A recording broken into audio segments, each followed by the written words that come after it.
Okay, so now trying to understand about your company itself, you are trying to address some of the problems which you just mentioned.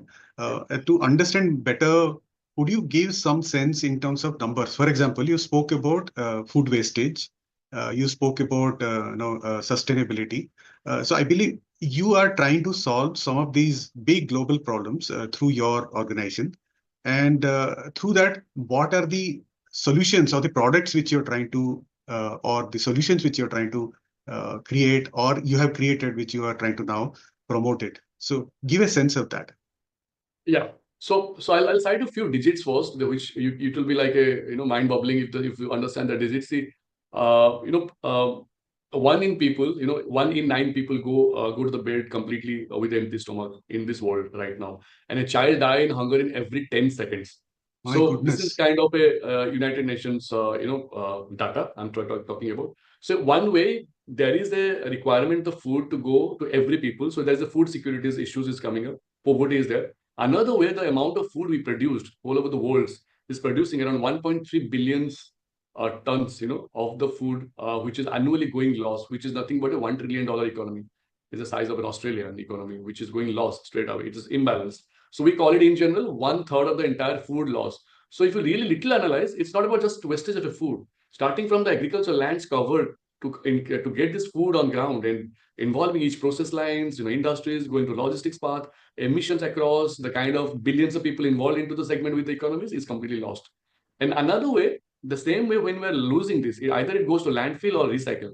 And 22% of the entire waste is only recycling. So the rest are completely into, going to the landfill, which is creating another bigger issues of the emissions, which is going of your carbon emissions, methane emissions. The local cities are getting affected. And if you go in Delhi, Bombay, Ahmedabad, Hyderabad, Bhubaneswar, any cities, if you go abroad also, it's the same thing.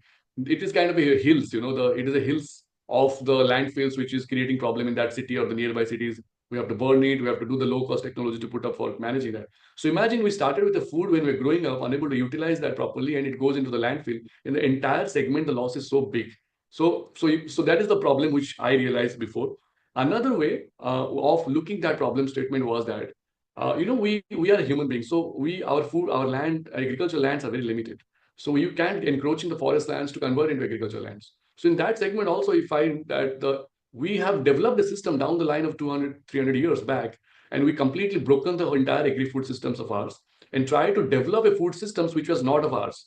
So we developed animal feed as a major segment where the animal feed productions has been occupied and taken up the space of the human agricultural land, the cropland. So if I said the problem is 80% of our agricultural croplands has been occupied for the habits to give completely for the animal feed industries, whether you do soya, maize, or any kind of grazing, anything. So that's big imbalance. So there is a three statements I gave it in this way. One way, you have a land footprint having issues, carbon footprint having an issues. Your food loss is so massive, you are unable to control because now you are talking about 8.4 billion people on the grounds. It's not controllable right now.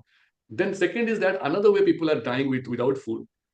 That is another problem. Everybody doesn't have the food on plates. So you have already imbalanced the plates and the food. So in that segment, element was what we thought of. I started realizing this problem, and I come down to the solutions that if we can restore the lands which can occupy for the human food, that is I think one of the biggest disruption will happen. And I thought a lot of companies are doing in the same segment. A lot of government are trying to do in the same segment. So there is the major contributions is the proteins and the feed component which is utilizing for tackling those things. So we are losing kind of a size of a South Korea every year. So that is the size we're losing for the croplands. So I think there are technologies which is required because human beings and the animals require proteins. So protein security is directly a food security issues.